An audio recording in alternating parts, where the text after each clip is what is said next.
Gujaratis कभी भी ना लेबर वर्क वाले है नहीं। थोड़ा काम कर लिया और बैठ के बातें करना। अच्छा। एंड वो बातें ही बिजनेस है। बिजनेस है। हमारे यहाँ पे वो जो बातें करते हैं उसी में बिजनेस हो जाता है। और ब्रांड का नाम क्या था जिस ब्रांड में आपने ये लॉन्च किया है?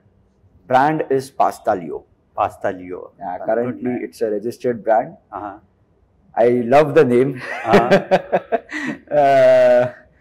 पास्ता लियो, गुजराती में बोलो लई लो पास्ता लियो। इमोशनली बहुत अच्छा लगता है।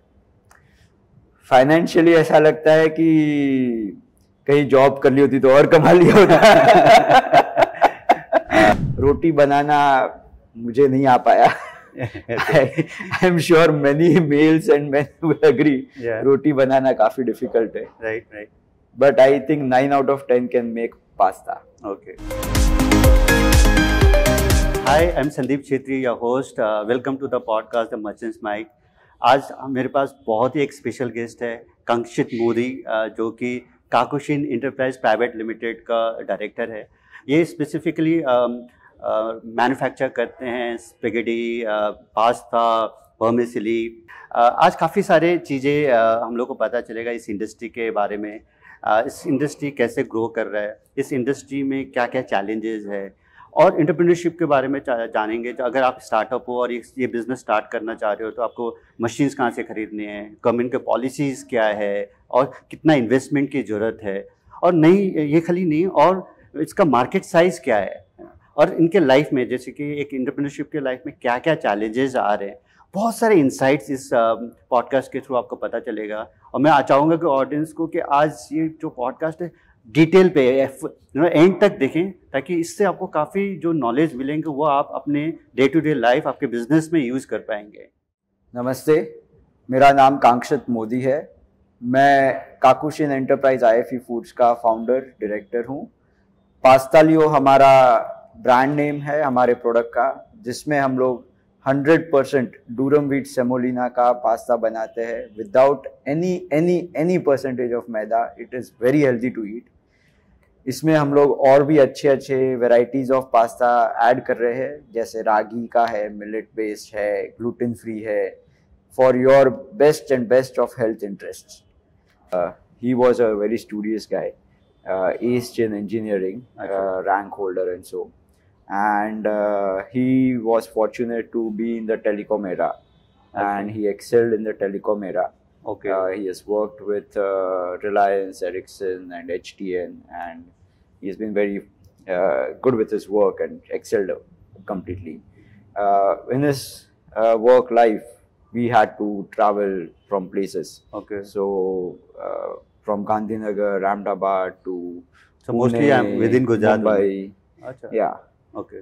Western India. Western India. अच्छा। So उस तरह से मेरा स्कूलिंग भी उसी तरह से हुआ है।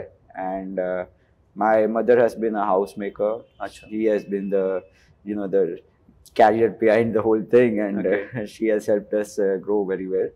I have a younger brother who's a doctor. He's currently at CMC Velo, a psychiatrist. Okay.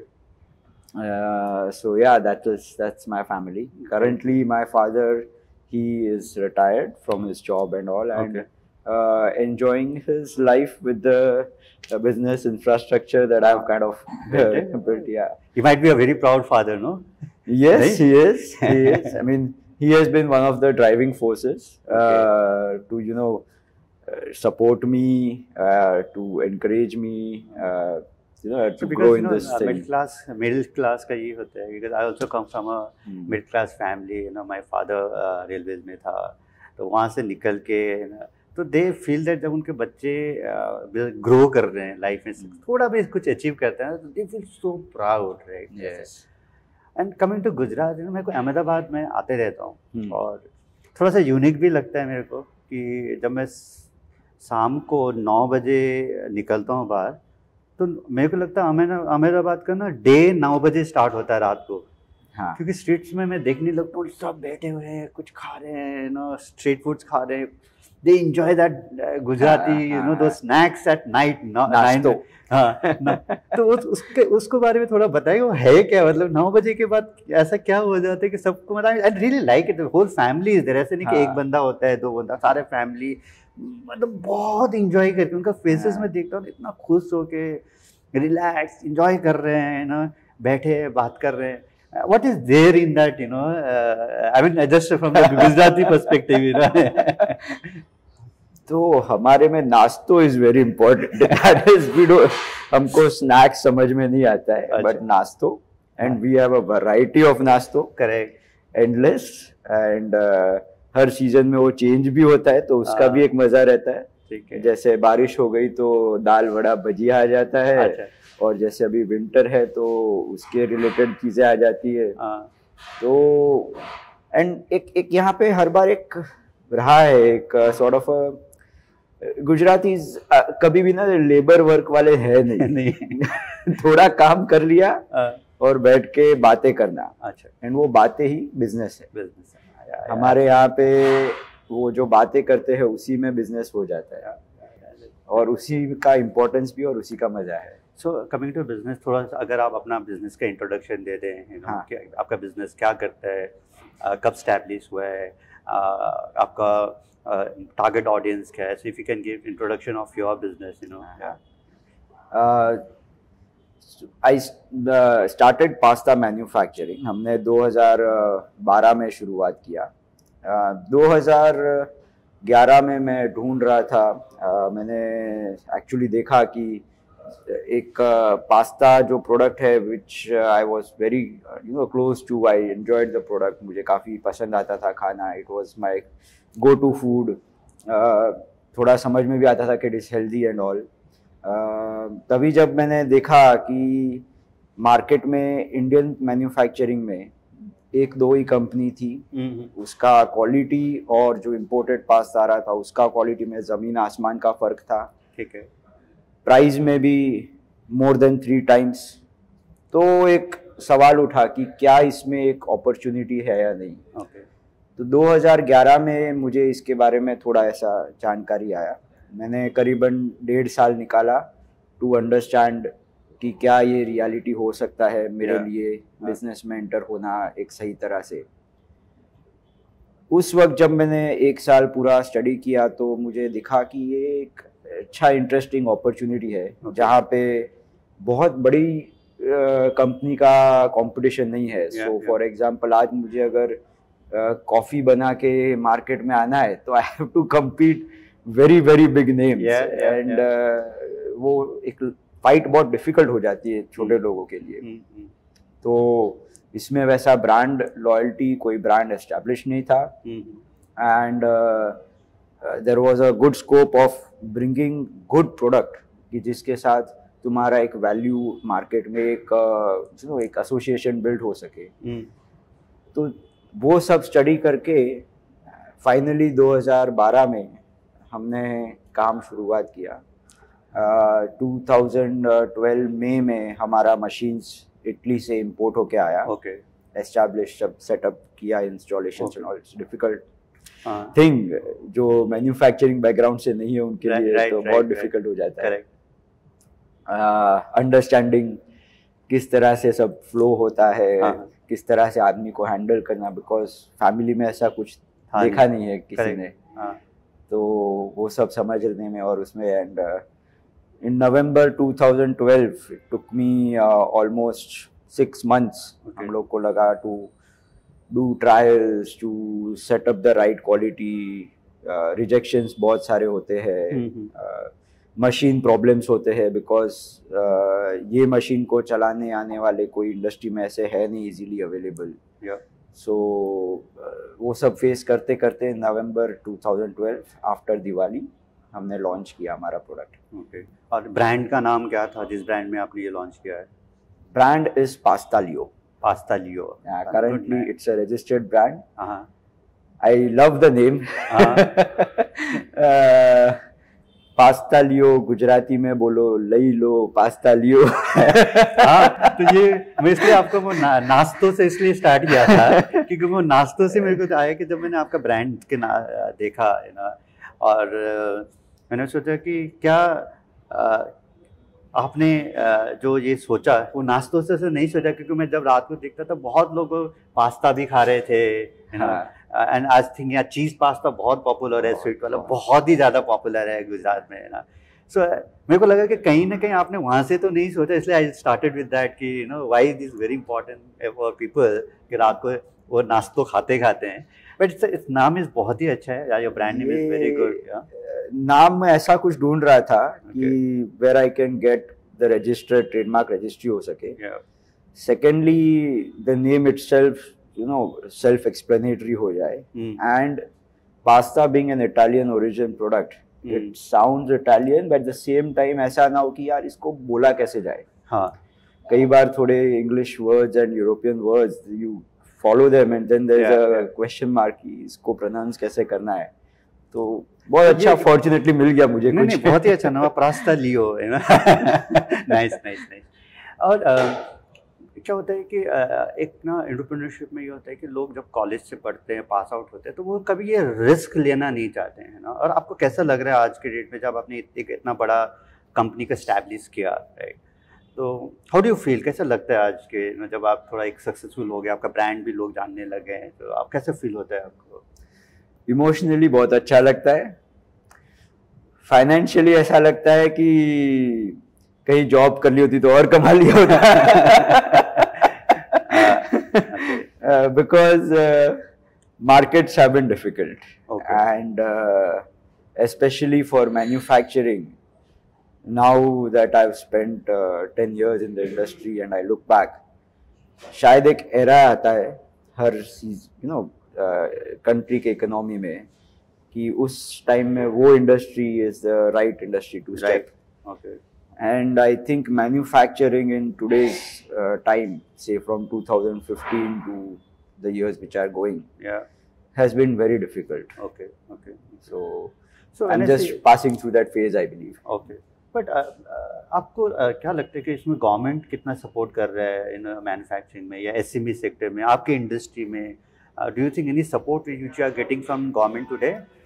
Government is supporting in certain subsidies manner and certain policy manners.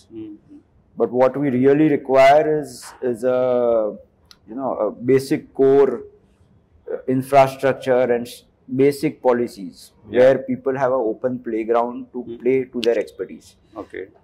क्या है कि जब बहुत सारे rules, regulations and चीजें हैंडल करने की होती है तो फोकस डाइवर्ट हो जाता है हमारा। आज की डेट में जो फोकस लेके हम शुरू किया था एंड जो करना पड़ता है एवरी डे वो बहुत चेंज हो जाता है। So but I think government इस एरिया पे भी काम कर रहा है, जो गवर्नमेंट कह रहे हैं कि one window for all your approvals, right? You know which I think it's a very good step जो गवर्नमेंट प्लान कर रहा है कि आपको हर जगह जाने की जरूरत नहीं है, एक ही विंडो पे आपको सारा सॉल्यूशंस मिल जाएगा। We hear you and I think idea of this podcast भी है कि आपके जो चैलेंजेस है, आपके जो जो आप एक्सपेक्ट कर रहे हैं गवर्नमेंट से, we would like to take this to the people, you know, और वहाँ पर हम ये पॉलिसी मेकर्स तक भी हम अगर ये मैसेज ले जा पाए एसएमईज का, and anything happens then it will good for the industry and manufacturing industry specifically. Coming to your industry, ये कितना बड़ा इंडस्ट्री है, ये जो मैक्रोनी है या पास्ता है, ये काफ़ी कितने बड़े इंडस्ट्री है पहला, और दूसरा डोमेस्टिक कितना बड़ा है और इंटरनेशनल में सबसे ज़्यादा डिमांड कहाँ पर है? No, the industry has grown 3 times in the last 2 years, if I'm not wrong. बीच में जो मैं डेटा पढ़ रहा था उसके according, and I'm not very sure on the number, but it's somewhere around 900 crores का industry. 900 it's a huge industry. Okay. And it has grown very fast. ये जैसे मैं अगर 2012 जब मैं enter हुआ तभी it was somewhere around 200 crores. It was a very small industry in that way. Okay. But it has grown बहुत ही जल्दी ऐसे बड़ा हुआ है with lot of manufacturers. I think there are in total more than 90 pasta manufacturers in India. Yeah. More than 90 units. Okay. So that gives a lot of supply in the market. थोड़ा demand supply का position balance अच्छा नहीं है. There is more of supply and less of demand. Okay. तो international में कहाँ पर ज़्यादा अगर आप एक्सपोर्ट करते हैं और कहीं कहाँ पर ज़्यादा होता है? एक्सपोर्ट हमने शुरुआत में थोड़ा किया था, बट ऑफ लेट एक्सपोर्ट्स का उतना अपॉर्चुनिटी रहा नहीं है। Turkey and Iran are currently global export leaders of the pasta market. Okay. And what about domestic? Domestic में सबसे ज़्यादा डिमांड कहाँ पर है? We focus majorly on Western India. अच्छा. Okay. And maximum demand जो मेरे category of product है, which is a premium quality of pasta that we make, which is similar to imported quality. उसका डिमांड जो maximum रहता है वो metro cities में है, जैसे दिल्ली, बैंगलोर, मुंबई, अहमदाबाद हो गया। बट मेरे को ये भी लगता है कि अगर आप आज के जो फूड हैबिट्स देखोगे ना, जो जेनजीज ऑफ द वर्ल्ड है या जो यंग जनरेशन जो आ रहे हैं आज के दिन, पहले क्या होता था, हमारे जनरेशन पराठा खाता था, रोटी खाता था, रोटी सब्जी खाते थे। बट आज के डेट में लोग जो बच्चे होते हैं वो पास्ता, पिज़्ज़ा, मैक्रोनी, वर्मिसेली और सो जो टेस्ट बर्ड वो भी चेंज हो रहा है। तो मेरे को लगता है कि आपका इंडस्ट्री का फ्यूचर तो और ब्राइट है क्योंकि जो डिमांड है वो और बढ़ते जाने वाला है, क्योंकि लोग आज सब्स्टिट्यूट बन गया कि नहीं मेरे को पास्ता ही खाना है, तो आई थिंक अगर वो ट्रेंड देखेंगे, मेरे को लगता है कि ये इंडस्ट्री काफ़ी ज़्यादा स्पीड में ग्रो करने वाला है अक्रॉस ऑल। मेरे को, मैं छोटे छोटे सिटीज़ में भी ट्रैवल करते रहता हूँ और वो छोटी सिटीज़ में भी लोग बोलते हैं मेरे को पास्ता खाना है ना। So I think looking at that, ये डिमांड और 5x 10x ग्रो ही करने वाला है, नहीं कि ये इंडस्ट्री नीचे जाने वाला है। Very true, very true. This is not going to go down. ये प्रोडक्ट आगे ही बढ़ने वाला है। मैं इसमें एंटर भी उसी तरह से हुआ था, एक तरह से एक विजन था कि I'll share two interesting things about pasta. So pasta गेहूं का रवा जो रहता है उसमें से बनता है। अच्छा। गेहूं को स्टोर करना इज अ कॉस्टली अफेयर। गेहूं को रवा में कन्वर्ट कर लो, रवा का शेल्फ लाइफ 1 month। अच्छा, ओके। उसी गेहूं और रवा को हम पास्ता में कन्वर्ट कर देते हैं।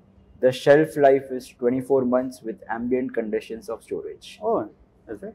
Okay. So this is commodity wise अगर देखा जाए तो this is a magic this product can bring in. Yeah.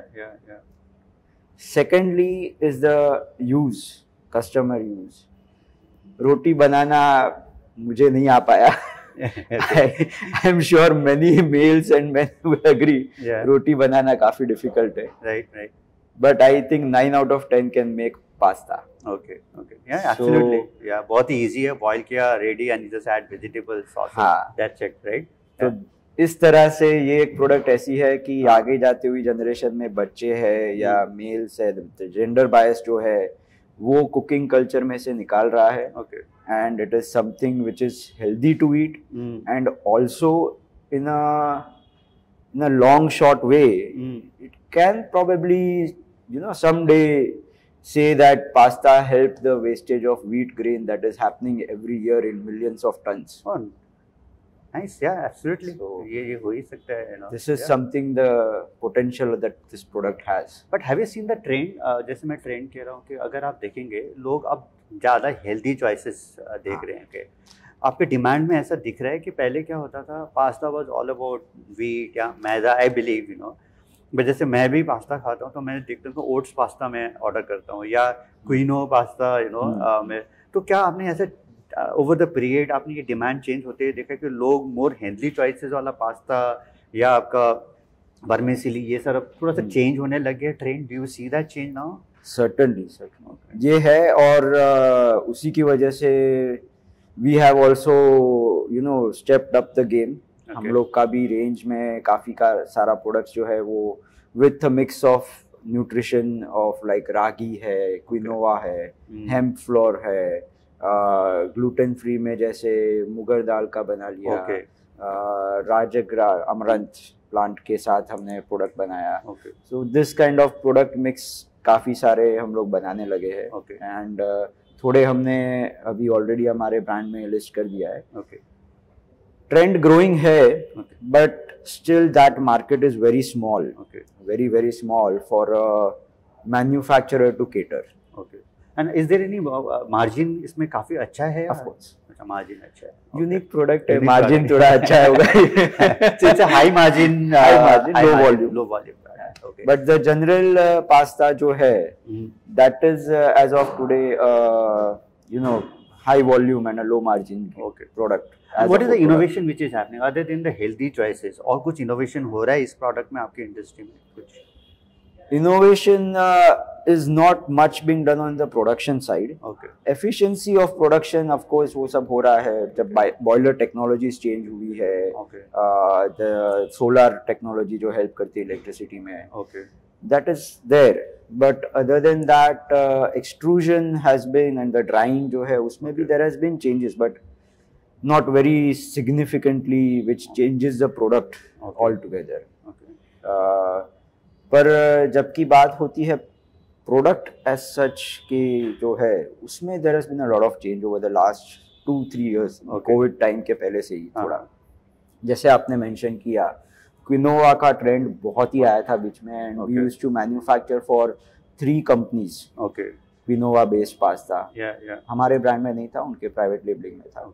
And आज की डेट में हेम्प फ्लोर का लास्ट ईयर बहुत था. This year has been all about millets. Okay. So millet के पास्ता हम लोग करीबन आज की डेट में 4 मैन्युफैक्चरर्स के लिए कर रहे हैं हम लोग. Nice nice. क्योंकि हमारे प्राइम मिनिस्टर भी मिलेट को काफी प्रमोट कर रहे हैं. I think that also helped all the manufacturers. तो डिमांड शायद वहाँ से भी काफी जनरेट हो गया. आज की डेट में मैं देखता हूँ कि मिलेट्स के डिफरेंट तरीके से मिलेट्स को यूज़ किया जा रहा है. But do you think this innovation will all go towards that? Because आज की डेट में क्या होता है कि जो लोगों का पेशेंस लेवल बहुत कम हो गया, उनको 2 मिनट में चाहिए हर चीज़. So it's like that, to be very frank, उनको आदत हो गया है कि मेरे को ना 2 मिनट में बन जाए और मैं खा लूँ. Yeah. So is this specifically your product? वैसे ही प्रोडक्ट है, मैक्रोनी है या पास्ता है? तो कल के डेट में क्या इस तरह के इनोवेशंस यहाँ पे आ रहे हैं, कि आप ready to eat within 2 minutes, आप पानी गर्म डाला and it's ready and you can have it. Because उससे क्या करना, आपका ट्रेंड चेंज होगा, आपके और जो चेंजेस ऑफ द वर्ल्ड को यही चाहिए. जैसे आपने बोला ना, मेरे को रोटी बनाने नहीं आता, पर उसको बोलो कि तेरा टाइम भी से कुछ करना है, जो लेट उठ रहा है, सुबह ब्रेकफास्ट करना, कुछ नहीं करना, पानी गर्म करो, 2 minute ready and you eat it and you. तो इस तरह की चीजें आ रहे हैं आपके पास, डिमांड आते हैं, बहुत ही डिमांड है. एंड इंस्टेंट पास्ता के लिए तो बहुत लोगों ने रिक्वायरमेंट रखी है हमारे यहाँ पे. बट थोड़ी लिमिटेशंस होती है प्रोडक्ट की. मैगी है जो इंस्टेंट हो सकता है, एंड जैसे थोड़े लोग जो एजुकेट करे या समझे प्रोडक्ट को, instant products can not be so healthy. वो आ ही जाता है एक लिमिटेशन प्रोसेस का और प्रोडक्ट का. सो जब हम पास्ता 100% रवा का बनाते हैं, उसको बॉइलिंग टाइम जाता है, and if we want to go for 2 minutes और 3 मिनट्स का boil, then we have to use fine flour या मैदा, एयर फ्राई कर लो. So उससे थोड़ा सा टाइम उधर से. Then you are compromising a little on your health. Okay, so, from the health perspective. Nice. So दूसरा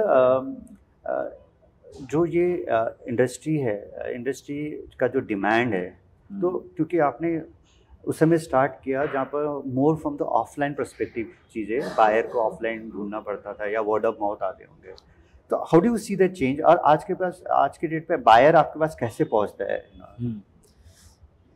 Digital India is very much the big role over here. Okay. Without internet, आज की date में selling, marketing is almost impossible. I cannot even imagine. Trade India and other platforms which are parallel are mandatory to participate in a way, and they do not give the complete business, but they are a part of your business, sales, marketing strategy. ठीक है. And जब हमारे salesman भी अगर हम लोग plan करते हैं, रूट्स है या ये सब है, तो there again technology is very important. I remember हम लोग जब शुरुआत में मेरे सेल्स पर्सन को चार्ट देता था टारगेट, कि you have to, we are doing majorly horeca, hotel restaurants and caterers का मार्केट, तो उनको मैं टारगेट देता, भाई यू हैव टू कवर इतना hotels and restaurants of the day. and thanks to Zomato, वो list बनता था because there is no other platform which lists out restaurants as well as Zomato. Okay. तो आप उनको बोलते थे आ जाओ मिलो, है ना? हाँ, और वहाँ से फिर लीड्स लेके आओ. तो this kind technology Zomato दो उसका मेरे से कुछ लेना देना नहीं है, but we are dependent somewhere or the other. So I think it's a very good message, you know, to all the SMEs here that आपको सोचना होगा कि आपके से बायर कहाँ पर है. ठीक है, बायर जरूरी नहीं है कि आज के डेट में जब एक एसएमई सोचता है तो वो सोचता है कि बायर मेरे को या ट्रेड शोज में ही मिलेगा या बायर मेरे रेफरेंसेस से आएगा. तो आप कह रहे हो कि फनलिंग बहुत अच्छा हो सकता है, ट्रेड शोज भी हो सकता है, आपका रेफरल्स भी हो सकता है, और आपको आइडेंटिफाई करने का कहाँ पर आपका ऑडियंस मार्केट प्लेसेस में बैठा हुआ है. जैसे आपने जोमेटो एक कंपनी लिया ना, वहाँ पर मार्केट प्लेस में आपका ऑडियंस बैठा हुआ है, तो आपने बोला कि सेल्स टीम को इन रेस्टोरेंट्स को टारगेट करो. So as a stakeholder आपको थोड़ा सोचना भी पड़ेगा कि आपके लीड जनरेशन फनल कहाँ से बन सकता है. Right, okay. And what percentage it will be now digital? What percentage will be referral offline today? For you. I think the B2B segment and the Horeca segment जिसमें हम लोग काम करते हैं ज़्यादा as of today, उसमें I would say 60% goes as offline. Okay. And 40% is purely digital. Digital leads आते हैं, contacts आते हैं, या फिर हमारा कहीं पे हमने we are present on the platform and वहाँ से किसी ने सर्च करके निकाला, हमें कांटेक्ट किया. तो आप डिजिटली रीच भी कर रहे हैं, पर ऑफलाइन भी आपका एक टीम है जो करता है ना? हाँ, offline again maybe it's Gujarat effect, पर रेफरेंस के थ्रू बिजनेस होता है तभी it is a better business. Referral is always a good business. हाँ, okay, nice. And how do you ensure quality? आप क्वालिटी कैसे इंश्योर करते हो? क्योंकि ये बिजनेस बहुत इंपॉर्टेंट है क्वालिटी को लेकर. ठीक है, और एक क्योंकि टिपिकली क्या होता है कि हमारे पास भी बहुत सारे कस्टमर्स होते हैं, और जब कस्टमर्स हमारे पास आता है डिजिटल प्ले पे, तो हम उनको रिक्वायरमेंट बायर ही दे सकते हैं. एंड ऑफ द डे अगर बायर क्लोजर नहीं होता, तो बायर क्लोजर नहीं होने का बहुत सारे रीजंस हो सकते हैं. प्राइस हो सकता है, क्वालिटी हो सकता है, लॉजिस्टिक हो सकता है कि उस जगह डिलीवर नहीं हो रहा. But quality plays the major role, क्योंकि अगर आपका प्रोडक्ट क्वालिटी है ना, तो आप रिकरिंग बायर भी मिलेगा और आपको रेफरल्स भी मिलेंगे जो आप कह रहे हैं, है ना? तो how do you ensure that quality आपके प्रोडक्ट में मेंटेन करते हैं? हाउ डू यू हैव कोई आपने प्रोसेस बनाया है कि क्वालिटी में कोई कॉम्प्रोमाइज नहीं होता? राइट, तो quality is very important and in the and I still believe in the strong heart कि क्वालिटी ही एंड में जिताता है तुम्हें. वी हैव हिसाब स्टैंडर्ड्स के अकॉर्डिंग एंड एफएसआई स्टैंडर्ड्स के अकॉर्डिंग हमारा पूरा यूनिट का सेटअप है. सो हमारे यहाँ पे जो टीम है वो रॉ मटेरियल को इंस्पेक्ट करती है और फाइनल गुड्स को भी पूरे स्टेप से इंस्पेक्ट करती है कि इसकी क्वालिटी किस तरह से है. There are processes. Raw material की अगर बात करें तो उसमें कितना परसेंटेज ब्लैक स्पेक्स आया है, उसका ग्रैन्युलरिटी कितना है, what is a water absorption, उसमें सैंड पार्टिकल्स कुछ है या नहीं है, व्हाट इज, तो वो सब माइक्रोन साइज वो सब देखा जाता है. प्रोसेस मॉनिटर होती है थ्रू आवर स्टैंडर्ड्स, एसओपीज जो सेट किए हुए हैं.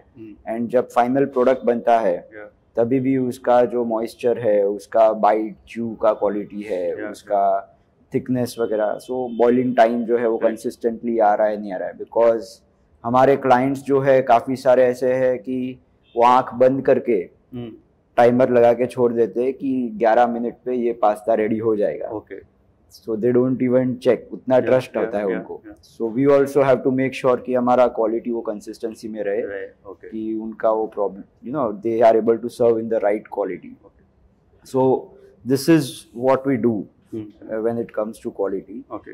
And more than that is the sourcing. Okay. The raw material sourcing. Yes. Okay. That is very very important. हाँ, for food. जैसे आप घर पे अगर सब्जी बना लेते हो, आप कितना भी अच्छा कुकिंग कर सकते हो, पर अगर टमाटर आपके सही जगह से नहीं आए, तो you will be facing a problem. Yeah. So when you do sourcing correctly, okay, then of course that makes a long difference. इसका मतलब ये हो कि आपका जो वेंडर है वो बहुत क्रिटिकल रोल प्ले करता है आपके एंड प्रोडक्ट में, हाँ, है ना। तो आपको वेंडर ऐसा चूज करना है जो कि क्वालिटी रॉ मटेरियल देता है, जिसमें कॉम्प्रोमाइज ही नहीं होना चाहिए, हाँ, क्योंकि उसके ऊपर ही आपका एंड प्रोडक्ट डिपेंडेंट है। yes, very much. I mean that's a very good takeaway for everybody. And time लगता है उनको ढूंढने में। नहीं, ऑब्वियसली, यू नो, बिकॉज जब हम क्वालिटी ढूंढते हैं तो समय लगता है, but that also shows that how you as a entrepreneur thinking कि मेरे को quality product बनाना है, and Pasta Leo, you know, is one product which now very confident that people will say that एक ऐसा product है जिसमें इतने सारे quality parameters देख के एक healthy pasta vermicelli, you know, macaroni बन रहा है, you know, so I mean, and then that also shows that how you as a think that quality is first for me as a product rather than price and all, you know. So no price compromisation. Yeah, that's a very very good quality about you know, as a product, you know, where you are building a product. Okay. एक interesting thing जो आपने मेरे को उस समय share किया था कि, you know, you said that जब आपने स्टार्ट किया था आप इस बिजनेस के बारे में कुछ भी नहीं पता था, राइट, एंड देन यू आपने मशीन इटली से ले आए। सो मैं जस्ट आई वांटेड दैट जो हमारे बर्डिंग एंटरप्रेन्योर्स है जब इस इंडस्ट्री में एंटर करना चाहता है ना, तो it's a growing industry, it will B growing, तो अगर आप मशीन अगर लेना है तो उनको कहाँ से लेना चाहिए, सेकेंड क्या क्या सर्टिफिकेशन चाहिए होता है, you no, because idea of this podcast is not only about, you know, the SMEs पर से, बट आपके जैसे एंटरप्रेन्योर्स का स्टोरी तो बताना ही भी है, बट हम ये भी चाहते हैं कि हमारे पॉलिसी मेकर्स क्या आपको सपोर्ट चाहिए वो भी हम वो मैसेज आगे लेके जाएं, और जो यंग बडिंग एंटरप्रेन्योर्स है वो भी अगर करना चाहता है तो उसको क्या ध्यान देना चाहिए, no, so what will be that, you know, machine कहाँ से लेना है, सर्टिफिकेशन कैसे लेना है, क्या ध्यान देना है, you know, if you can share those insights it will be really helpful for the audience, you know, to take away from you. अगर पास्ता इंडस्ट्री की स्पेसिफिकली मैं बात करूँ तो इटालियन यूरोपियन मशीन्स जो है they are the right machines, and Indian machines भी आजकल मिलते हैं, पहले तो जब मैंने एंटर किया तभी थे ही नहीं, ओके, कॉपी कर लिया इंडिया वालों ने। ओके, बट जो एफिशिएंसी एंड जो प्रोडक्ट क्वालिटी आती है वो इटालियन मशीन्स में ही आ पाती है। ओके, एंड आपको अगर लोकल लेवल पे ही रहना है और उस तरह का मार्केट करना है then one can risk with an Indian machine, okay, but otherwise I strongly say in a clear word that it should be a Italian European machine.